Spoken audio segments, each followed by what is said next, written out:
ಎಲ್ರಿಗೂ ನಮಸ್ತೆ. ಓಂ ಸಾಯಿ ಕ್ರಿಯೇಷನ್ಸ್ ಸಾದರಪಡಿಸುತ್ತಿರುವಂತಹ ಭಕ್ತಿ ಸಂಜೀವಿನಿ ವಾಹಿನಿಗೆ ಸ್ವಾಗತ. ನಾನು ನಮಿತಾ ಆಂತರ್ಯ ಶೆಟ್ಟಿ.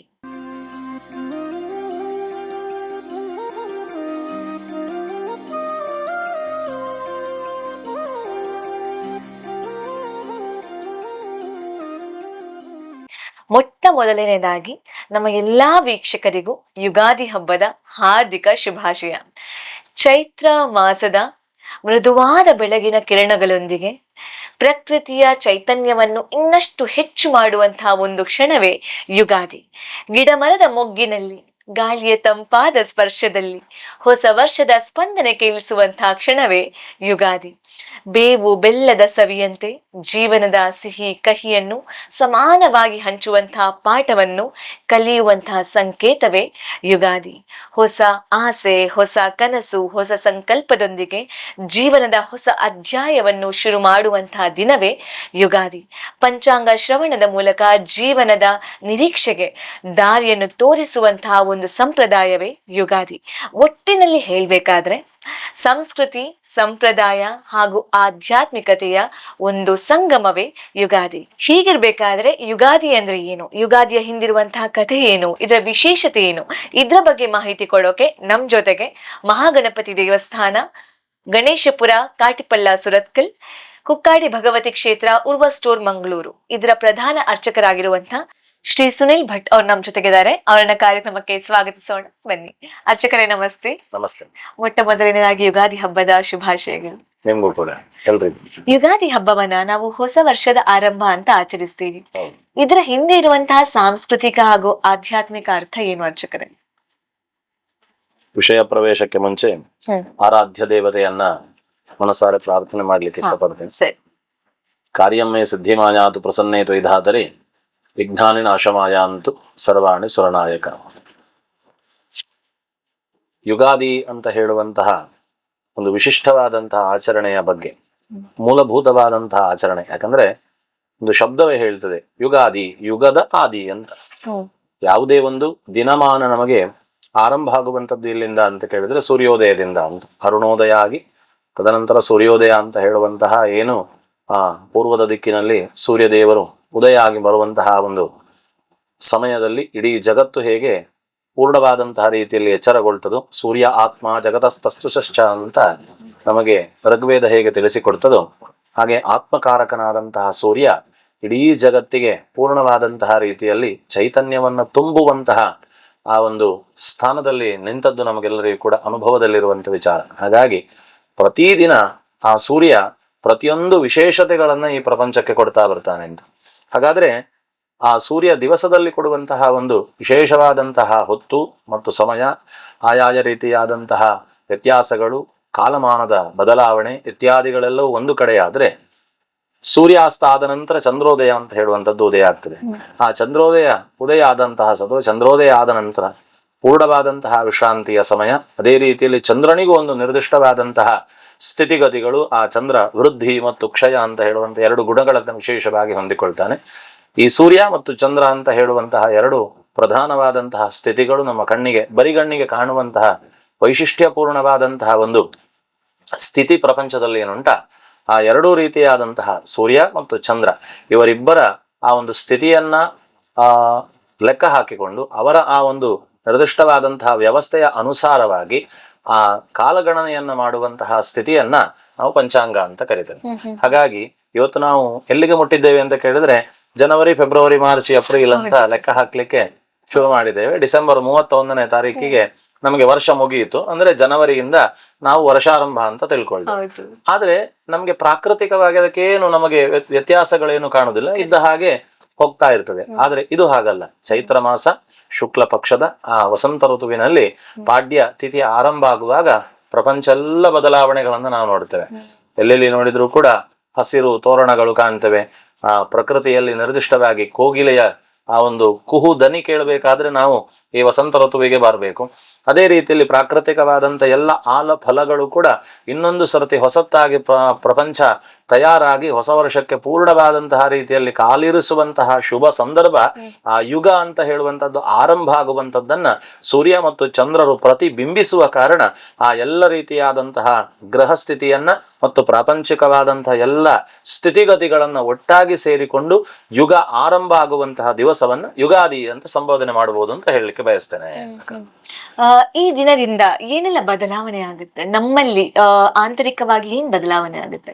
ಯುಗಾದಿ ಅಂತ ಹೇಳುವಂಥದ್ದು ಪ್ರಪಂಚ ಅಂತ ಹೇಳುವಂತಹ ಸ್ಥಿತಿ ಏನುಂಟು, ಈಗ ನಾವು ಸಾಮಾನ್ಯವಾಗಿ ನೋಡುವಾಗ ಪೃಥಿವಿ, ಅಪಹ, ತೇಜ, ವಾಯು, ಆಕಾಶ ಅಂತ ನಾವು ಪ್ರಪಂಚವನ್ನ ಒಂದು ನಿರ್ದಿಷ್ಟವಾದಂತಹ ರೀತಿಯಲ್ಲಿ ಪಂಚಭೂತಗಳು ಅಂತ ಕರಿತೇವೆ. ಪಂಚಭೂತಗಳಿಂದ ಮತ್ತೆ ಪ್ರಪಂಚ ಅಂತ ಹೇಳುವಂತ ಶಬ್ದ ಬಂತು ಅಂತ ಹೇಳ್ತಾರೆ. ಇರ್ಲಿ, ಅಂತೂ ಈ ಪಂಚಭೂತಗಳೇ ಪ್ರಧಾನವಾಗಿರುವಂತಹ ಈ ಒಂದು ಸ್ಥಿತಿಯಲ್ಲಿ, ಈ ಒಂದು ಪ್ರಪಂಚದಲ್ಲಿ ನಮ್ಮ ಶಾರೀರಿಕವಾಗಿ ಕೂಡ ಆ ನಿರ್ದಿಷ್ಟವಾದಂತಹ ಪಂಚಭೂತಗಳ ಅಂಶಗಳು ನಮ್ಮ ಶಾರೀರಿಕವಾಗಿ ಕೂಡ ಉಂಟು ಅಂತ ಹೇಳುವಂಥದ್ದು. ನಾವೆಲ್ಲರೂ ಕೂಡ ಈ ನಿರ್ದಿಷ್ಟವಾದಂತಹ ಒಂದು ಆರಾಧನೆಯ ಪದ್ಧತಿಯಲ್ಲಿ ಬದುಕುವವರು. ಈ ಹಿಂದೂ ಧರ್ಮದ ಅನುಸಾರದಲ್ಲಿ ನಮಗೆ ಪ್ರಪಂಚವೇ ಅಂದ್ರೆ ಪ್ರಕೃತಿಯನ್ನೇ ಆರಾಧಿಸಿಕೊಂಡು ಬಂದವರು ನಾವು. ನಮಗೆ ಪ್ರಕೃತಿಯ ಆರಾಧನೆ ಅಂತ ಹೇಳುವಂಥದ್ದು ತುಂಬಾ ವಿಶೇಷವಾದಂತಹ ಒಂದು ಸ್ಥಿತಿ. ಯಾಕಂತ ಹೇಳಿದ್ರೆ ಪ್ರಾಕೃತಿಕವಾದಂತಹ ಬದಲಾವಣೆಗಳನ್ನ ನಾವು ಅದರಲ್ಲಿ ದೈವತ್ವವನ್ನು ಕಂಡುಕೊಂಡು ಬಂದವರು ಅಂತ, ಅಂತಹ ಶ್ರೇಷ್ಠವಾದಂತಹ ಒಂದು ಸ್ಥಿತಿಯನ್ನ ನಮ್ಮ ಹಿರಿಯರು ನಮ್ಗೆ ಹಾಕಿಕೊಟ್ಟಂತಹ ಒಂದು ಮೇಲ್ಪಂಕ್ತಿ. ಹಾಗಾಗಿ ಆ ಪ್ರಾಕೃತಿಕವಾದಂತಹ ಸ್ಥಿತಿಗತಿಗಳಲ್ಲಿ ಪ್ರಕೃತಿ ಹೊಸತನಕ್ಕೆ ಅದು ಯಾವಾಗ ತಯಾರಾಗ್ತದೋ ಆ ಒಂದು ಮಗ್ಗುಲನ್ನ ಬದಲಾಯಿಸುವಂತಹ ಸ್ಥಿತಿ ಪ್ರಪಂಚಕ್ಕೆ ಬಂದಾಗ ನಾವು ಅದು ನಮ್ಮ ಒಂದು ಭಾಗ್ಯ ವಿಶೇಷವಾಗಿ ನಮ್ಮ ಬದುಕನ್ನು ಅದರೊಟ್ಟಿಗೆ ಹೊಂದಿಸಿಕೊಂಡು ನಮ್ಮ ಹಿರಿಯರು ಬಂದದ್ದು. ಅದು ಯುಗಾದಿಯ ವಿಶೇಷ ಅಂತ. ಹಾಗಾಗಿ ಅಲ್ಲಿ ಚೈತ್ರ ಮಾಸ, ವಿಶೇಷವಾಗಿ ಚೈತ್ರ ಮಾಸ ಮತ್ತು ಸಂವತ್ಸರ ಅಂತ ಹೇಳುವಂಥದ್ದು ಬದಲಾವಣೆ ಆಗುವಂಥದ್ದು. ಈಗ ವಿಶ್ವಾವಸು ನಾಮ ಸಂವತ್ಸರ ಇದ್ರೆ ಇನ್ನು ಮುಂದಕ್ಕೆ ಪರಾಭವ ಅಂತ ಹೇಳುವಂಥ ಸಂವತ್ಸರ ಬರ್ತದೆ. ಈ 60 ಸಂವತ್ಸರಗಳಲ್ಲಿ ಪರಾಭವ ಸಂವತ್ಸರ ಇನ್ನು ಮುಂದಕ್ಕೆ ಆರಂಭ ಆಗ್ತದೆ. ಆ ಪರಾಭವ ಸಂವತ್ಸರದಲ್ಲಿ ಚೈತ್ರ ಮಾಸದ ಶುಕ್ಲ ಪಕ್ಷದ ಪಾಡ್ಯದ ದಿವಸದಂದು ನಾವು ಚಾಂದ್ರಮಾನ ಯುಗಾದಿ ಅಂತ ಆಚರಣೆ ಮಾಡಿಕೊಂಡು ಬರ್ತೇವೆ. ಅದು ವಿಶೇಷವಾದಂತಹ ರೀತಿಯಲ್ಲಿ, ಯಾಕಂದ್ರೆ ಅದು ಪ್ರಪಂಚವೇ ಬದಲಾವಣೆಯಾದಾಗ ನಮ್ಮಲ್ಲಿ ಆನಂದ ಇರ್ಬೋದು, ಮಾನಸಿಕವಾದಂತಹ ಆನಂದ, ಶಾರೀರಿಕವಾದಂತಹ ಚೈತನ್ಯ ಮತ್ತು ಕೆಲಸ ಕಾರ್ಯಗಳಲ್ಲಿ ಇನ್ನು ಮುಂದಕ್ಕೆ ಒಳ್ಳೆಯ ರೀತಿಯಾದಂತಹ ಬದಲಾವಣೆ, ಅಭಿವೃದ್ಧಿಗಳು, ಎಲ್ಲ ರೀತಿಯಾದಂತಹ ಪಾಪಕರ್ಮಗಳಿಂದ ಮುಕ್ತರಾಗಿ ನಾವು ಮತ್ತೊಮ್ಮೆ ಹೊಸತಾದಂತಹ ಪುಣ್ಯ ಫಲಗಳನ್ನು ಪಡ್ಕೊಂಡು ಸುದೃಢವಾಗಿ ಬದುಕುವಂತಹ ಒಂದು ಅವಕಾಶ ಮತ್ತೊಮ್ಮೆ ಈ ವರ್ಷ ನಮಗೆ ಕೊಡ್ಲಿ ಅಂತ ಹೇಳುವಂತಹ ಹುಮ್ಮಸ್ಸು ನಮ್ಮಲ್ಲಿ ಬರುವಂತದ್ದು ಅನುಭವ ವೇದ್ಯವಾದಂತ ಮಾತು. ಹಾಗಾದ್ರೆ ಯುಗಾದಿಯ ದಿನದಂದು ನಮ್ಮ ಮನಸ್ಥಿತಿ ಯಾವ ರೀತಿ ಇರಬೇಕು, ನಮ್ಮ ಆಚರಣೆ ಯಾವ ರೀತಿ ಇರಬೇಕು? ಯುಗಾದಿಯ ದಿವಸ ನಾವು ಸಾಮಾನ್ಯವಾಗಿ ಹೇಳ್ತೇವೆ, ಹೊಸ ವರ್ಷದ ಶುರುವಿನ ದಿವಸ ಕೆಟ್ಟ ಮಾತಾಡಬೇಡ, ಹೊಸ ವರ್ಷದ ಶುಭ ದಿವಸ ಎಲ್ಲವನ್ನು ಕೂಡ ಒಳ್ಳೆಯ ರೀತಿಯಲ್ಲಿ ನಡೆಸಿಕೊಂಡು ಹೋಗಿ. ದೊಡ್ಡವರು ಹೇಳ್ತಾರೆ ನಮ್ಗೆ, ಚಿಕ್ಕ ಮಕ್ಕಳಿಗೆ ಅಂದ್ರೆ ನಾವು ಈ ನಮ್ಮ ಮಧ್ಯಮ ವಯಸ್ಸವರಿಗೆ ಹಿರಿಯರು ಹೇಳ್ತಾರೆ ನಮ್ಗೆ, ಈಗ ನಮ್ಮ ಮಕ್ಕಳಿದ್ರು ಕೂಡ ನಮ್ಮ ತಂದೆ ತಾಯಿಯವರು ನಮ್ಗೆ ಹೇಳ್ತಾರೆ, ಮಕ್ಕಳಿಗೆ ಬೈಬೇಡಿ, ನೀವು ಹೊಸ ವರ್ಷ ಶುರುವಿನ ದಿವಸ ಬೈಬೇಡಿ ಅಂತ. ಯಾಕಂದ್ರೆ ಮತ್ತೆ ಇಡೀ ವರ್ಷ ಅದೇ ರೀತಿ ಇರ್ತದೆ ಅಂತ ಹೇಳುವಂತ ಒಂದು ಮಾತು ನಮ್ಮಲ್ಲಿ ಬರುವಂತದ್ದು. ಹಾಗಾಗಿ ಚಂದ್ರಮಾನ ಅಂತ ಹೇಳಿದ್ರೆ ಚಂದ್ರ ಮುಖ್ಯವಾಗಿ ಚಂದ್ರ ಏನು ಅಂತ ಕೇಳಿದ್ರೆ ಮಾನಸಿಕವಾದಂತಹ ಸ್ಥಿತಿಗತಿಗಳನ್ನ ಪ್ರತಿಬಿಂಬಿಸುವಂತಹ ಒಂದು ವ್ಯವಸ್ಥೆ ಚಂದ್ರನಲ್ಲಿರುವಂತದ್ದು. ಹಾಗಾಗಿ ಅಂತಹ ಚಂದ್ರನಿಂದ ನಾವು ಚಾಂದ್ರಮಾನ ಯುಗಾದಿ ಅಂತ ಬರೀತೀವಿ. ಆ ಚಾಂದ್ರಮಾನ ಯುಗಾದಿಯಲ್ಲಿ ಚಂದ್ರನೇ ಪ್ರಧಾನವಾದಂತಹ ದೇವತೆ. ಹಾಗಾಗಿ ಆ ಚಂದ್ರನಿಗೆ ಒಳಪಟ್ಟಂತಹ ಮಾನಸಿಕವಾದಂತಹ ಪ್ರತಿಯೊಂದು ಸ್ಥಿತಿಗತಿಗಳಿಗೆ ಕಾರಣೀಭೂತನಾದಂತಹ ಚಂದ್ರ ನಮ್ಮ ಮನಸ್ಸಿನ ಆಹ್ಲಾದ ರೀತಿಯಾದಂತಹ ವಾತಾವರಣಕ್ಕೆ, ಮಾನಸಿಕವಾದಂತಹ ಸಂತೋಷಕ್ಕೆ, ಒಳ್ಳೆಯ ರೀತಿಯಾದಂತಹ ಸಮೃದ್ಧಿಗೆ ಮತ್ತು ಪರಿಸರದಲ್ಲಿ ಕಾಲಕಾಲಕ್ಕೆ ಬೇಕಾದಂತಹ ಮಳೆ ಬೆಳೆ ಇತ್ಯಾದಿಗಳಿಗೆಲ್ಲದಕ್ಕೂ ಕೂಡ ಚಂದ್ರ ಪ್ರಧಾನವಾಗಿ ಕಾರಣನಾಗಿರುವ ಕಾರಣ ಅಂತಹ ಚಂದ್ರನ ಅನುಗ್ರಹದಿಂದಾಗಿ ಚಾಂದ್ರಮಾನ ಯುಗಾದಿಯನ್ನ ವಿದ್ಯುಕ್ತವಾಗಿ ನಾವು ಬೇವು ಬೆಲ್ಲ ಎರಡನ್ನು ಕೂಡ ಉಪಯೋಗ ಮಾಡ್ತೇವೆ. ಅಂದ್ರೆ ಕಹಿ ಕಳೆದ ನಂತರ ನಮ್ಗೆ ಸಿಹಿ ಸಿಗ್ಲಿ ಅಂತ. ಕೇವಲ ಸಿಹಿ ಮಾತ್ರ ಸಿಕ್ಕಿದ್ರೆ ಸಾಕಾಗುದಿಲ್ಲ, ಅಥವಾ ಕೇವಲ ಕಹಿ ಮಾತ್ರ ಸಿಕ್ಕಿದ್ರೆ ಸಾಕಾಗುದಿಲ್ಲ. ಕಹಿ ಮತ್ತು ಸಿಹಿ ಎರಡರಿಂದ ಕೂಡಿದಂತಹ ಜೀವನ ನಮ್ಮದಾಗ್ಲಿ ಅಂತ ಹೇಳುವ ಆಶೋತ್ತರದೊಂದಿಗೆ ಆರಂಭ ಮಾಡುವಂತಹ ಸ್ಥಿತಿಯನ್ನ ನಮಗೆ ವಿಶೇಷವಾಗಿ ಯುಗಾದಿ ತೋರಿಸಿಕೊಡ್ತದೆ ಅಂತ ಹೇಳ್ಬೋದು. ಯುಗಾದಿ ದಿನದಂದು ಸಿಹಿ ಕಹಿ ತಗೋತೀವಿ ಅಂದ್ರೆ ಜೀವನದಲ್ಲಿ ಸಿಹಿ ಕಹಿ ಎರಡೂ ಇರುತ್ತೆ. ಅರ್ಚಕರೇ, ನೀವು ಜ್ಯೋತಿಷ್ಯ ಕೂಡ ಹೇಳ್ತೀರಾ, ಆದ ಕಾರಣ ಕೇಳ್ತಾ ಇದ್ದೀನಿ, ಜೀವನದಲ್ಲಿ ಸಿಹಿ ಕಹಿ ಅನ್ನೋದನ್ನ ಸಮಾನವಾಗಿ ನೋಡೋದು ಹೇಗೆ? ಯಾಕಂದ್ರೆ ಕಹಿ ಬಂದಾಗ ತುಂಬಾ ಬೇಜಾರು ಪಡ್ತೀವಿ, ದೂರ ದೂರ ಹೋಗ್ತೀವಿ, ಆದ್ರೂ ಅದನ್ನು ಮುಖ್ಯ ಅಂತ ಹೇಳಿದ್ರಿ. ಅದನ್ನ ಮುಖ್ಯ ಅನ್ನೋ ರೀತಿಯಲ್ಲಿ ನೋಡೋದು ಹೇಗೆ? ತುಂಬಾ ಒಳ್ಳೆ ಪ್ರಶ್ನೆ ಕೇಳಿದ್ವಿ. ಮುಖ್ಯವಾಗಿ ನಮ್ಮಲ್ಲಿ ಜ್ಯೋತಿಷ್ಯ ಅಂತ ಹೇಳುವಂತ ಶಬ್ದ ಉಂಟು, ಅದು ತಪ್ಪು. ಸಾಮಾನ್ಯವಾಗಿ ನಾವು ಹೇಳುದು ಜ್ಯೋತಿಷ್ಯ ಅಥವಾ ಜ್ಯೋತಿಷ್ಯರು, ಜ್ಯೋತಿಷ್ಯ ವಿಧಾನ, ಹೀಗೆ ಬೇರೆ ಬೇರೆ ದಾರಿ ಬರ್ತದೆ. ಜ್ಯೋತಿಷ ಅಲ್ಲ, ಅದು ಜ್ಯೋತಿಷ ಅಂತ ಹೇಳುವಂತ ಶಬ್ದ. ಜ್ಯೋತಿಷದಿಂದ ಮತ್ತೆ ಅದು ಕಾಲಕ್ರಮೇಣ ಬೇರೆ ಬೇರೆ ರೀತಿಯಾದಂತ ರೂಪಾಂತರವನ್ನು ಜ್ಯೋತಿಷ್ಯ ಅಂತ ಹೇಳುವಂತದ್ದು ಬಂತು. ನಮ್ಮ ಜೀವನ ಜ್ಯೋತಿಷ ಅಂತ ಹೇಳುವಂಥದ್ದು ವೇದಸ್ಯ ಚಕ್ಷು ಕೆಲ ಶಾಸ್ತ್ರಮೇತತ್ ಅಂತ ಒಂದು ಪ್ರಮಾಣ ನಮ್ಗೆ ಸಿಗ್ತದೆ. ನಮ್ಗೆ ಬೇರೆ ಬೇರೆ ರೀತಿಯಲ್ಲಿ ಶಿಕ್ಷಾ, ವ್ಯಾಕರಣ, ಜ್ಯೋತಿಷ್ಯ, ನಿರುಕ್ತ, ಕಲ್ಪ, ಛಂದಸ್ಸು ಅಂತ ಹೇಳುವಂಥದ್ದು ಒಂದು ವೇದದ 6 ಅಂಗಗಳು ಅಂತ ಶಾಸ್ತ್ರ ಹೇಳ್ತದೆ. ವೇದ ಅಂತ ಹೇಳುವಂಥದ್ದು ಜ್ಞಾನ ಅಂತ ಹೇಳುವಂತಹ ಶಬ್ದದ ಪ್ರತಿರೂಪ. ಹಾಗಾಗಿ ನಮ್ಮಲ್ಲಿ ಜ್ಞಾನ ಅಂತ ಹೇಳುವಂಥದ್ದು, ಈಗ ನೀವು ಕೇಳಿದಾಗಲೇ ಅದಕ್ಕೊಂದು ಮೂಲಭೂತವಾದಂತ ಕತೆ ಕೂಡ ಉಂಟು, ಮುಂದೆ ನೋಡೋಣ. ಜ್ಯೋತಿಷ ಅಂತ ಹೇಳುವಂಥದ್ದು ಸೂರ್ಯ ಮತ್ತು ಚಂದ್ರ ಮತ್ತು ಬಾಕಿ ಗ್ರಹಗಳೆಲ್ಲರ ಸ್ಥಿತಿಯನ್ನ ಒಟ್ಟಾಗಿ ನಾವು ಆಲೋಚನೆ ಮಾಡಿ, ಅಥವಾ ಅದನ್ನು ನಿರ್ದಿಷ್ಟವಾದಂತಹ ಆರಾಧ್ಯ ದೇವತೆಯ ಅನುಗ್ರಹದಿಂದ ಅವಕೊಟ್ಟಂತಹ ಏನು ಮಾರ್ಗದರ್ಶನ ಮತ್ತು ಅವಕೊಟ್ಟಂತಹ ಪೂರ್ಣವಾದಂತಹ ಸ್ಫುರಣೆಯೊಂದಿಗೆ ಅದನ್ನ ಚಿಂತಿಸ್ಲಿಕ್ಕೆ ಸಾಧ್ಯ ಇರುವಂತಹ ಯೋಗ್ಯತೆಯನ್ನ ಗುರುಗಳ ಅನುಗ್ರಹದಿಂದ ಸಂಪಾದನೆ ಮಾಡಿ ಸಮಾಜಕ್ಕೆ ಧೈರ್ಯ, ಮಾನಸಿಕವಾದಂತಹ ಮತ್ತು ಶಾರೀರಿಕವಾದಂತಹ ರೀತಿಯಲ್ಲಿ ಮುಂದೆ ಹೋಗ್ಲಿಕ್ಕೆ ಬೇಕಾದಂತಹ ಉತ್ಸಾಹವನ್ನ ಪೂರ್ಣವಾದಂತಹ ಒಂದು ರೀತಿಯಲ್ಲಿ ಒಂದು ದೇವತಾನುಗ್ರಹದಿಂದ ತುಂಬಿಸಿ ಜನರನ್ನ ಸನ್ಮಾರ್ಗದಲ್ಲಿ ನಡೀಲಿಕ್ಕೆ ಅನುಕೂಲಕರವಾದಂತಹ ಮಾರ್ಗದರ್ಶನವನ್ನ ಕೊಡುವಂತಹ ಒಂದು ಸುವ್ಯವಸ್ಥೆಯನ್ನ ಜ್ಯೋತಿಷ ಅಂತ ಹೇಳ್ಬೋದು. ಹಾಗಾಗಿ ಅಂತಹ ಜ್ಯೋತಿಷ್ಯ ಮೂಲಕವಾಗಿ ಅಥವಾ ಜ್ಯೋತಿಷ ಮೂಲಕವಾಗಿ ಹೇಳುವಂತಹ ಏನೆಲ್ಲ ವಿಚಾರಗಳುಂಟ, ಅದರಲ್ಲಿ ಪ್ರಧಾನವಾದಂತ ದೇವತೆಯೇ ಸೂರ್ಯ ಅಂತ. ಮೂರ್ತಿತ್ವೇ ಪರಿಕಲ್ಪಿತ ಶಬರತೋ ವರ್ತ್ಮಾ ಪುನರ್ಜನ್ಮನಾಂ ಅಂತ ಮೊದಲನೇ ಶ್ಲೋಕವೇ ಆರಂಭ ಆಗುವಂಥದ್ದು. ಹಾಗಾಗಿ ಆ ನಿರ್ದಿಷ್ಟವಾದಂತಹ ಎಲ್ಲ ಸೂರ್ಯ ಚಂದ್ರರನ್ನ ಅವರವರ ಯಾವ ಯಾವ ರಾಶಿಗಳಲ್ಲಿ, ಈಗ ಮೇಷಾದಿ 12 ರಾಶಿಗಳು ಅಂತ ನಾವು ಹೇಳ್ತೇವೆ.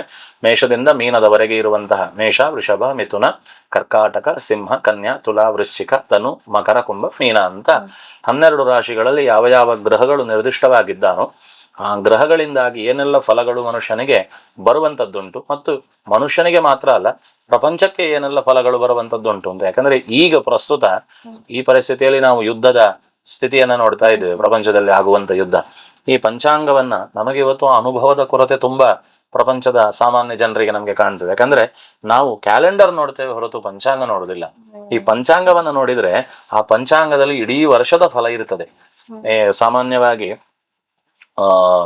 ಉಕ್ರೇನ್ ಮತ್ತು ರಷ್ಯಾದಲ್ಲಿ ಯುದ್ಧ ಆರಂಭ ಆಯ್ತಲ್ಲ ಅವುಗಳ ನಡುವೆ, ಆಗ ಪಂಚಾಂಗದ ರಾಷ್ಟ್ರಗಳಲ್ಲಿ ಯುದ್ಧ ಭೀತಿ ಅಂತ ಅದನ್ನು ಅಂಡರ್ಲೈನ್ ಮಾಡಿಟ್ಟಿದ್ದೆ ನಾನು. ಹಾಗಾಗಿ ಅದು ಒಂದು ಆ ಸಮಯ ನಮ್ಗೆ ಗೊತ್ತಿರಬೇಕು ಅಂತ ಅದಕ್ಕೊಂದು ಗೆರೆ ಹಾಕಿಟ್ಟಿದ್ದೆ ಪಂಚಾಂಗದಲ್ಲಿ.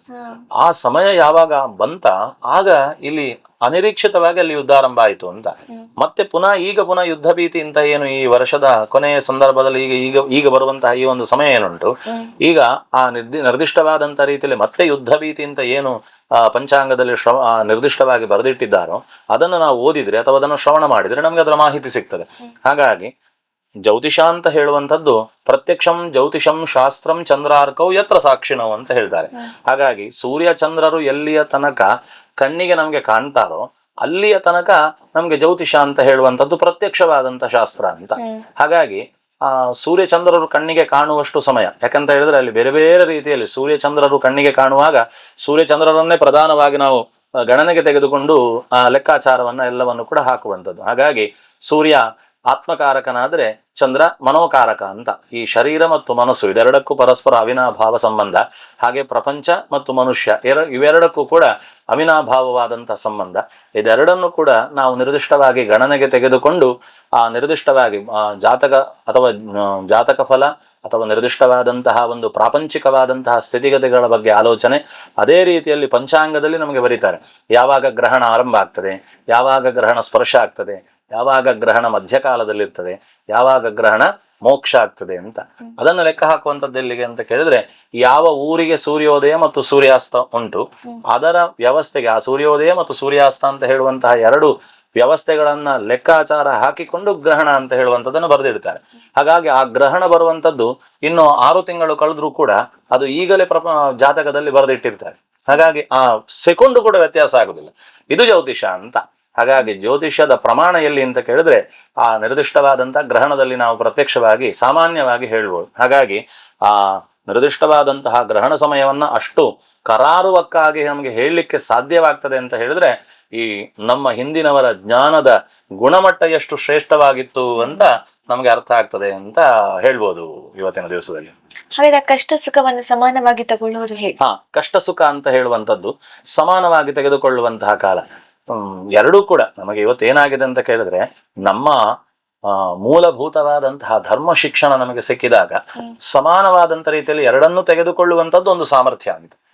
ಎರಡನ್ನೂ ನಾವು ಸಮಾನವಾಗಿ ತೆಗೆದುಕೊಂಡು ಹೋಗುವಂಥದ್ದೇ ಮನುಷ್ಯನ ನಿಜವಾದ ಸಾಮರ್ಥ್ಯ. ಅದಕ್ಕೋಸ್ಕರ ಬೇವು ಮತ್ತು ಬೆಲ್ಲ ಈ ಎರಡನ್ನು ಕೂಡ ಕೊಡುವಂಥದ್ದು. ಯಾಕೋಸ್ಕರ ಅಂತ ಕೇಳಿದ್ರೆ, ಇಡೀ ಜಗತ್ತಿನಲ್ಲಿ ಪೂರ್ಣವಾದಂತಹ ರೀತಿಯಲ್ಲಿ ತನ್ನ ತಂದೆ ಎಷ್ಟು ಸಮರ್ಥನಾದಂತಹ ರಾಜನಾದರೂ ಕೂಡ, ಪಾಂಡವರ ಕಥೆಯಲ್ಲಿ ನಾವು ನೋಡುವುದಾದ್ರೆ, ಎಷ್ಟು ಸಮರ್ಥನಾದಂತಹ ರಾಜ ಪಾಂಡು ಆಗಿದರೂ ಕೂಡ ಕಿಂದಮ ಮಹರ್ಷಿಯ ಶಾಪಕ್ಕೆ ಒಳಗಾದಂತಹ ಪಾಂಡು ಎಲ್ಲ ರಾಜ್ಯ ಕೋಶಗಳನ್ನ ಬಿಟ್ಟು ಅರಣ್ಯವಾಸಿ ಆಗ್ತಾನೆ. ತನ್ನ ಇಬ್ಬರು ಪತ್ನಿಯರೊಂದಿಗೆ, ಕುಂತಿ ಮತ್ತು ಮಾದ್ರಿ ಇಬ್ಬರೊಟ್ಟಿಗೆ ಸೇರಿಕೊಂಡು ಅರಣ್ಯವಾಸಿ ಆಗ್ತಾನೆ.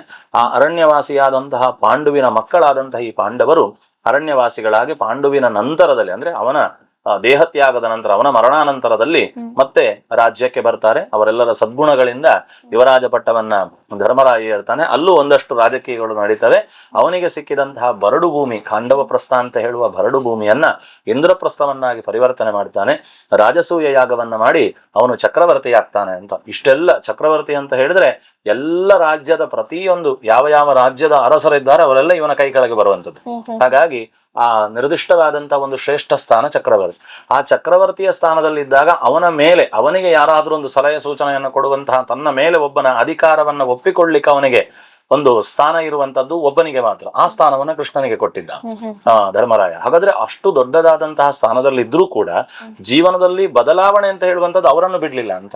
ಒಂದು ಜೂಜಾಟದ ಮೂಲಕವಾಗಿ ಎಲ್ಲವನ್ನ ಕಳ್ಕೊಂಡು ನಿರ್ಗತಿಕರಾಗಿ ಕಾಡು ಸೇರಿ ಗೆಡ್ಡೆಗೆನಸುಗಳನ್ನ, ಅದು 1-2 ವರ್ಷ ಅಲ್ಲ, 12 ವರ್ಷಗಳ ಕಾಲ ಆ ವನವಾಸವನ್ನ ಮಾಡಿ, ಯಾರಿಗೂ ತಮ್ಮ ಗುರುತು ಪರಿಚಯವೇ ಸಿಗದಂತೆ ಅಜ್ಞಾತವಾಸವನ್ನು 1 ವರ್ಷ ಮಾಡಿ, ಇಷ್ಟೆಲ್ಲ ಕಷ್ಟಗಳನ್ನು ಅನುಭವಿಸುವಂತಹ ಒಂದು ಏರಿಳಿತ ಅವರ ಜೀವನದಲ್ಲಿ ಬಂದದ್ದು ನಾವು ನೋಡ್ತೇವೆ. ಅದೂ ಕೂಡ ದೇವರು ಜೊತೆಗಿದ್ದಾಗಲೇ ಅಲ್ವಾ? ರಾಮನ ಜೀವನವನ್ನು ನಾವು ನೋಡಿದ್ರು ಕೂಡ ಅಷ್ಟೇ. ನಾಳೆಯ ದಿವಸ ಪಟ್ಟಾಭಿಷೇಕ ಆಗಬೇಕು ಅಂತ ಇಡೀ ಊರೇ ಎಲ್ಲವೂ ತಯಾರಾಗಿರುವಾಗ ಒಂದು ರಹಸ್ಯ ಸಭೆ ಆಗ್ತದೆ. ಕೂಡ್ಲೆ ನೀನು ವನವಾಸಕ್ಕೆ ಹೋಗಬೇಕು ಅಂತ ಆಗ್ತದೆ. ರಾಮ ನಾರು ಮಡಿಯನ್ನುಟ್ಟು ಕಾಡಿಗೆ ಹೊರಟೇ ಹೋದ ಅಂತ. ಹಾಗಾದ್ರೆ ಜೀವನದಲ್ಲಿ ಎರಡನ್ನೂ ಕೂಡ ಸಮಾನವಾಗಿ ಸ್ವೀಕರಿಸುವಂತಹ ಸಾಮರ್ಥ್ಯವನ್ನು ನಾವು ಸಂಪಾದನೆ ಮಾಡುವಂಥದ್ದೇ ಜೀವನ ಅಂತ. ಹಾಗಾಗಿ ಇದೆರಡನ್ನೂ ಸಾಮರ್ಥ್ಯವನ್ನು ಪಡ್ಕೊಳ್ಳಿಲ್ಲ ಅಂತ ಹೇಳಿ ಆದ್ರೆ ನಾವು ಪರಿಪೂರ್ಣರಲ್ಲ ಅಂತ ಲೆಕ್ಕ. ಹಾಗಾಗಿ ಆ ಪರಿಪೂರ್ಣತೆಯ ಅತ್ತ ಹೆಜ್ಜೆ ಹಾಕುವಂಥದ್ದೇ ಜೀವನದಲ್ಲಿ ಸಾಮರ್ಥ್ಯವನ್ನ ಮೈಗೂಡಿಸಿಕೊಳ್ಳುವಂತ ಒಂದು ಅವಕಾಶ. ಆ ಅವಕಾಶ ಆರಂಭ ಆಗುವಂಥದ್ದು ಯುಗಾದಿಯಿಂದ ಅಂತ ಹೇಳಲಿಕ್ಕೆ ಬಯಸ್ತೇನೆ ಇವತ್ತಿನ ದಿವಸ. ಹಾಗಾದ್ರೆ ಹೊಸ ನಿರ್ಧಾರ ಮಾಡೋಕೆ ಯುಗಾದಿ ಶ್ರೇಷ್ಠವಾದ ದಿನ. ಖಂಡಿತ ಯುಗದ ಆರಂಭ ಅಂತ ಆಗಲೇ ಹೇಳಿದ ಹಾಗೆ, ವೇದಗಳು ಅಂತ ಹೇಳುವಂತಹ ಜ್ಞಾನವನ್ನ ರಾಕ್ಷಸರು ತೆಗೆದುಕೊಂಡು ಹೋಗಿ ಪಾತಾಳದಲ್ಲಿ ಅಡಗಿಸಿರ್ತಾರಂತೆ. ಆ ಪಾತಾಳದಲ್ಲಿ ಅಡಗಿಸಿಡುವಾಗ ಮತ್ಸ್ಯಾವತಾರವನ್ನ ಭಗವಂತ ತಾಳಿ ಆ ವೇದಗಳನ್ನೆಲ್ಲವನ್ನು, ರಾಕ್ಷಸರನ್ನೆಲ್ಲ ನಾಶ ಮಾಡಿ ಆ ವೇದಗಳನ್ನು ತಂದು ನಿರ್ದಿಷ್ಟವಾಗಿ ಬ್ರಹ್ಮನ ಕೈಗೆ ಕೊಟ್ಟದ್ದು ಕೂಡ ಮತ್ಸ್ಯಾವತಾರದ ಒಂದು ಉದ್ದೇಶ ಅಂತ ಹೇಳ್ತಾರೆ. ಹಾಗಾಗಿ ಆ ಬ್ರಹ್ಮ ಆ ವೇದಗಳಿಂದಾಗಿ, ಅಂದ್ರೆ ಜ್ಞಾನಗಳಿಂದಾಗಿ ಮತ್ತೆ ಸೃಷ್ಟಿ ಕಾರ್ಯವನ್ನ ಆರಂಭ ಮಾಡಿದಂತ ದಿನವೇ ಯುಗಾದಿ ಅಂತ ಹೇಳ್ತಾರೆ. ಹಾಗಾಗಿ ಅದಕ್ಕೆ ಹೇಳಿದ್ದು ಯುಗದ ಆರಂಭ ಅಂತ ಹೇಳುವಂತ ದಿವಸ. ಹಾಗಾಗಿ ಅದು ಯುಗಾದಿ ಅಂತ ಹೇಳುವಂತ ಶುಭ ದಿವಸ. ಅದೇ ರೀತಿಯಲ್ಲಿ ರಾಮಚಂದ್ರ ದುಷ್ಟನಾದಂತಹ ರಾವಣನನ್ನ ಸಂಹಾರ ಮಾಡಿ ಮತ್ತೆ ಅಯೋಧ್ಯೆಗೆ ಹಿಂತಿರುಗಿ ಮತ್ತೆ ಸೀತಾಮಾತೆಯೊಟ್ಟಿಗೆ ಪೂರ್ಣವಾದಂತ ರೀತಿಯಲ್ಲಿ ಸಿಂಹಾಸನವನ್ನ ಏರಿ ಪಟ್ಟಾಭಿಷಿಕ್ತನಾಗಿ ಮತ್ತೆ ರಾಮರಾಜ್ಯ ಆರಂಭ ಆದದ್ದು ಕೂಡ ಯುಗಾದಿಯ ಶುಭ ದಿವಸ ಅಂತ ಹೇಳ್ತಾರೆ. ಹಾಗಾದ್ರೆ ಇಡೀ ಪ್ರಪಂಚಕ್ಕೆ ಬೇಕಾದಂತಹ ಅಥವಾ ಪ್ರಪಂಚ ನೋಡಿಕೊಂಡು ಬಂದಂತಹ, ಅನುಭವದಲ್ಲಿ ಕೇಳಿದಂತಹ, ಇತಿಹಾಸಗಳು ನಮಗೆ ತೋರಿಸುವಂತಹ ಎಲ್ಲ ಮಹತ್ಕಾರ್ಯಗಳಾದದ್ದು ಯುಗಾದಿಯ ದಿವಸ ಅಂತ ಹೇಳಿದ್ರೆ, ನಮ್ಮ ಜೀವನದಲ್ಲಿ ಕೂಡ ಕಹಿಯನ್ನ ಕಳೆದು ಸಿಹಿಯನ್ನ ಪಡೆದುಕೊಳ್ಳಿಕ್ಕೆ ಮುಂದಕ್ಕೆ ಭರವಸೆ ಒಳ್ಳೆಯ ರೀತಿಯಲ್ಲಿ ಇಟ್ಟುಕೊಂಡು ನಾವು ಉತ್ಸಾಹಪೂರ್ಣವಾಗಿ ನಮ್ಮ ಪ್ರಯತ್ನವನ್ನ ಸತತವಾಗಿ ನಡೆಸಿಕೊಂಡು ಹೋದರೆ ನಮಗೆ ಬೇಕಾದಂತಹ ಯಶಸ್ಸು ಖಂಡಿತವಾಗ್ಲೂ ಸಿಗ್ತದೆ ಅಂತ ಹೇಳುವಂತಹ ನಿರ್ದಿಷ್ಟವಾದಂತಹ ಒಂದು ಭರವಸೆಯ ಬೆಳಕನ್ನ ಕರೆದುಕೊಂಡು ಜೀವನ ಆರಂಭ ಮಾಡುವಂತಹ ಶುಭ ದಿವಸವನ್ನ ಯುಗಾದಿ ಅಂತ ಕರಿಬಹುದು ಅಂತ ಅಂತ. ಇವಾಗ ಒಟ್ಟಿನಲ್ಲಿ ಕಾರ್ಯಕ್ರಮದ ಕೊನೆಯ ಹಂತಕ್ಕೆ ಬಂದಿದ್ದೀವಿ. ನಮ್ಮೆಲ್ಲ ವೀಕ್ಷಕರಿಗೆ ಯುಗಾದಿ ಹಬ್ಬದಂದು ನಿಮ್ಮ ಕಡೆಯಿಂದ ಒಂದು ಸಲಹೆ, ನಿಮ್ಮ ಕಡೆಯಿಂದ ಒಂದು ಸಂದೇಶ, ಆಶೀರ್ವಾದ ಕೊಡೋದಾದ್ರೆ ಏನಂತ ಹೇಳಕ್ ಬಯಸ್ತೀರಾ? ಆಶೀರ್ವಾದ ಕೊಡುವಷ್ಟು ದೊಡ್ಡವನಲ್ಲ ನಾನು. ಏನಿದ್ರೂ ಕೂಡ ಮಹಾಗಣಪತಿಯ ಅನುಗ್ರಹ ಮತ್ತು ಗುರು ಹಿರಿಯರ ಒಂದು ಆಶೀರ್ವಾದದ ಮೂಲಕವಾಗಿ ಇಲ್ಲಿ ತನಕ ಜೀವನವನ್ನ ದೇವರು ನಡೆಸಿಕೊಂಡು ಬಂದಿದ್ದಾನೆ. ಹಾಗಾಗಿ ಎಲ್ಲರ ಹತ್ರ ಸಾಮಾನ್ಯವಾದ ಒಂದು ಅನುಭವ ಮತ್ತು ಒಂದು ಒಳ್ಳೆ ಮಾತನ್ನ ಹಂಚಿಕೊಳ್ಳಿಕ್ಕೆ ಇಷ್ಟಪಡ್ತೇನೆ.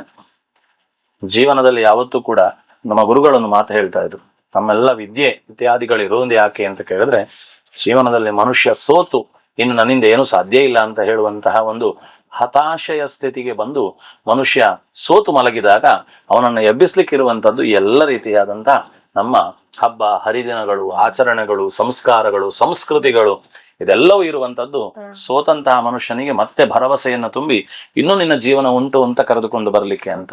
ಹಾಗಾಗಿ ಕೈ ಚೆಲ್ಲಿ ಕೂತಂತಹ ಅರ್ಜುನನಿಗೆ ಎರಡು ಉಭಯ ಸೈನ್ಯಗಳ ಮಧ್ಯೆ ಎಷ್ಟು ಸಾಮರ್ಥ್ಯ ತನ್ನಲ್ಲಿದ್ರೂ ಕೂಡ ಆ ಎಲ್ಲ ಸಾಮರ್ಥ್ಯದ ಪ್ರತಿರೂಪವಾದಂತಹ ಬಿಲ್ಲು ಬಾಣಗಳನ್ನು ತನ್ನ ವಿದ್ಯೆಯನ್ನ ಹತಾಶನಾಗಿ ಕೈ ಚೆಲ್ಲಿ ಕೂತಂತಹ ಅರ್ಜುನನಿಗೆ ಗೀತೋಪದೇಶವನ್ನ ಮಾಡಿದಂತಹ ಭಗವಂತ ಮುಂದೆ ಯಶಸ್ಸಿನ ತುದಿಗೆ ಅವನನ್ನ ಏರಿಸಿಡ್ತಾನೆ. ಇವತ್ತು ವಿಶ್ವದ ಶ್ರೇಷ್ಠನಾದಂತಹ ಬಿಲ್ಗಾರರಲ್ಲಿ ನಾವು ಧನುರ್ಧಾರಿಗಳು ಯಾರೆಲ್ಲ ಅಂತ ಆಲೋಚನೆ ಮಾಡೋದಾದ್ರೆ ಅಥವಾ ಹೆಸರನ್ನು ತೆಗೆದುಕೊಳ್ಳುವುದಾದ್ರೆ ಅರ್ಜುನ ನಮಗೆ ಬಂದೇ ಬರ್ತಾನೆ.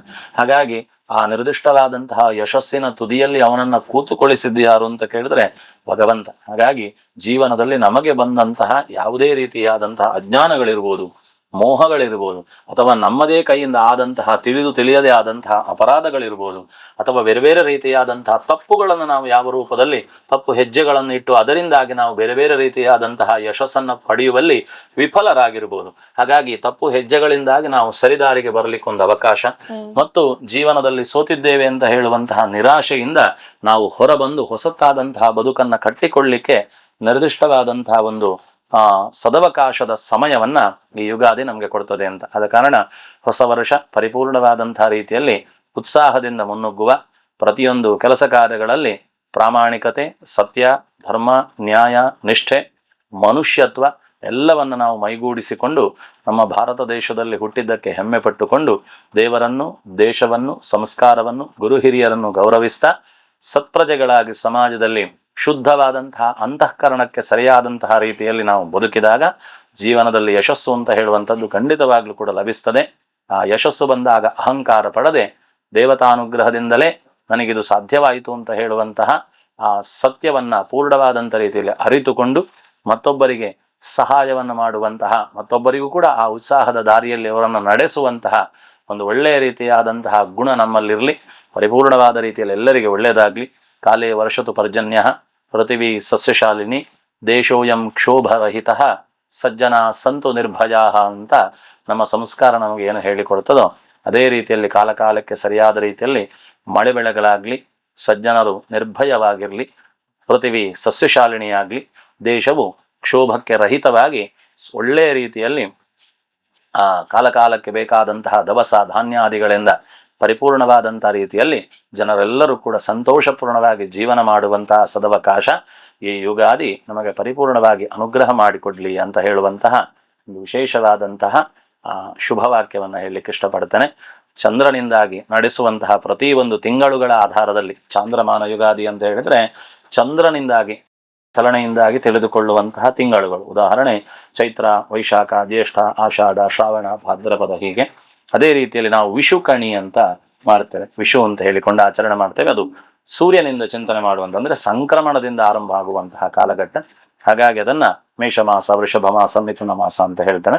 ಈ ಸೂರ್ಯ ಮತ್ತು ಚಂದ್ರರಿಬ್ಬರು ಕೂಡ ಜಗತ್ತಿನ ಎರಡು ಕಣ್ಣುಗಳು ಅಂತ ಹೇಳ್ತಾರೆ. ಹಾಗಾಗಿ ಈ ಎರಡೂ ಕಣ್ಣುಗಳು ಕೂಡ ತೋರಿಸುವಂತಹ ಆ ಒಂದು ಕಾಲದ ದಾರಿ ಏನುಂಟು ಅಥವಾ ಸಮಯದ ದಾರಿ ಏನುಂಟು ಅದರಲ್ಲಿ ಸರಿಯಾದಂಥ ರೀತಿಯಲ್ಲಿ ನಾವು ಮುನ್ನಡೆಯುವ, ಜಗತ್ತಿಗೆಲ್ಲರಿಗೂ ಕೂಡ ಸನ್ಮಂಗಲವನ್ನ ಆ ದೇವರು ಅನುಗ್ರಹ ಮಾಡಿಕೊಡ್ಲಿ, ಸಕಲರಿಗೂ ಶ್ರೇಯಸ್ಸುಂಟಾಗ್ಲಿ, ಒಳ್ಳೆಯ ರೀತಿಯ ಭರವಸೆಯಿಂದ ಜೀವನವನ್ನು ನಡೆಸುವ ಭಾಗ್ಯ ನಮ್ಮದಾಗ್ಲಿ ಅಂತ ಎರಡು ಮಾತನ್ನ ಇಷ್ಟ ದೇವತೆಯ ಪಾದಾರವಿಂದಕ್ಕೆ ಭಕ್ತಿಯಿಂದ ಸಮರ್ಪಣೆ ಮಾಡ್ತೇನೆ. ಮಹಾಗಣಪತಿ ಅರ್ಪಣ ಮಸ್ತು.